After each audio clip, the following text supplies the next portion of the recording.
দর্শক আমরা আপনাদের সাথে সরাসরি যুক্ত আছি সেই আশুলিয়ার আপনার হচ্ছে ইপিজেড এলাকায়। আমরা যদি আপনাদের একটু জানাতে চাই, গত 32 ঘন্টা পেরিয়ে গেছে কিন্তু ঢাকা টাঙ্গাইল মহাসড়ক অর্থাৎ নবীনগর চন্দ্রা মহাসড়ক কিন্তু অবরোধ করে রেখেছে এখানে লেনি ফ্যাশনের কয়েক হাজার শ্রমিক।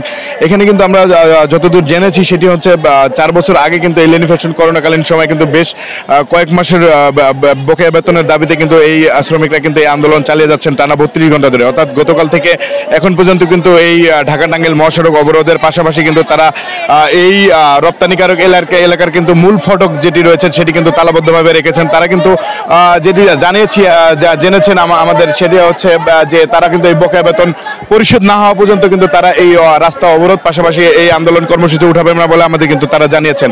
আর একটি ঘটনা যদি আপনাদের বলতে চাই, সেটা প্রশাসনিক সহায়তায় কিন্তু কয়েকবার দফায় দফায় সমাধানের চেষ্টা করা হয়েছে, কিন্তু সেখানে কিন্তু জানানো হয়েছে যে 2 তারিখের মধ্যে তাদের প্রয়োজনীয় সকল কাগজপত্র জমা দেওয়ার মাধ্যমে কিন্তু তাদের বিল পরিশোধ করার একটি তথ্য কিন্তু আমাদের কাছে উঠে আসে। কিন্তু এখানে কিন্তু শ্রমিকরা সেটা মানেনি, সেটা কিন্তু জানিয়েছেন যে তারা এখানে যা করবে সঠিক যে বেতন যেদিন দিবে সেদিন ধার্য করলে কিন্তু তারা সেই ধার্যর কাজ কিন্তু শেষ করে কিন্তু এই জিনিসটা কিন্তু তারা এই আন্দোলন উঠে নেবে। আমরা যদি আপনাদের একটু কথা বলতে চাই, আপনারা আসলে কি চাচ্ছেন?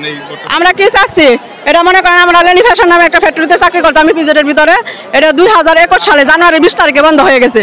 তার ফ্যাক্টরি ছিল, আমাদের টাকা পয়সা কিছু দেয়নি। আমরা বারবার ব্যবসা আসছি, বলছে দেখেন ফ্যাক্টরি যদি বিক্রি না হয়, আপনাদের মালিক তো দেশে চলে গেছে, ফ্যাক্টরি বিক্রি না করলে আমরা টাকা দেবো কি থেকে? ব্যবসা চেয়ারম্যান আমাদের বলছে ঠিক আছে। আমরা এই অপেক্ষায় 4 বছর খালি আসতেছি যাইতেছি। আমরা এই রংপুর থেকে গেছি, সারাখানে ছিলাম বলছে এরকম ভাবে। এখানে আমাকে গত মাসে আসছিলাম 9 তারিখে।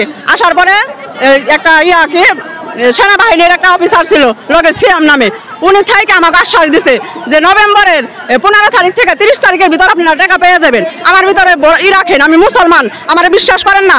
আমরা ওনার উপরে ভরসা রেখে আমরা চলে গেছি। তা আমরা আবার আসছি 24 তারিখে যে কিভাবে টাকাটা দিব, কিভাবে কোন পদ্ধতিতে টাকাটা দিব সেটা জানার জন্য।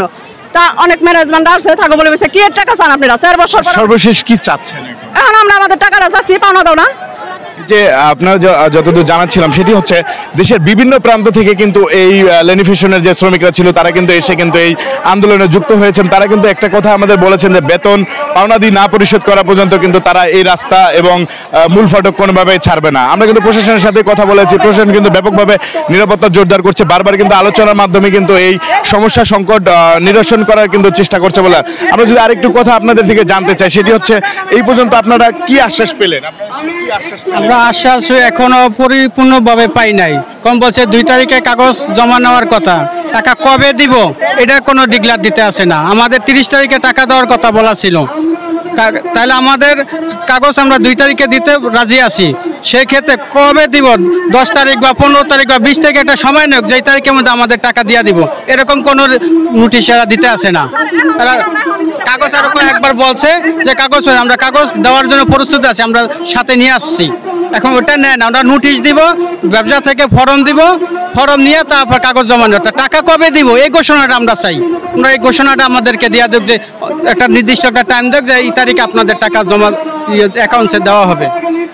আপনারা এখনো মানেন নাই? না, এটা আমরা মানতে নারাজ। আমাদের ডেট দেখ যে কয় তারিখে দিব, একুরেট আমাদেরকে এই তোরই 5-7 বার ডেট দিছে, কোনো এটা আমরা সুরাহা পাই নাই।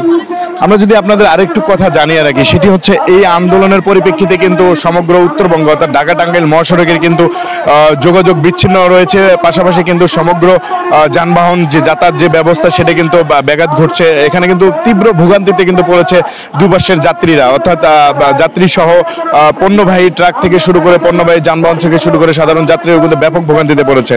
তবে প্রশাসন কিন্তু আমাদের যেটি জানিয়েছেন যে দ্রুতই এই সংকট সমাধানের জন্য তারা কাজ করছে বলে আমাদের জানিয়েছেন। আশুলিয়া থেকে এই ছিল আমার কাছে সর্বশেষ তথ্য। Shahin Alam, global television.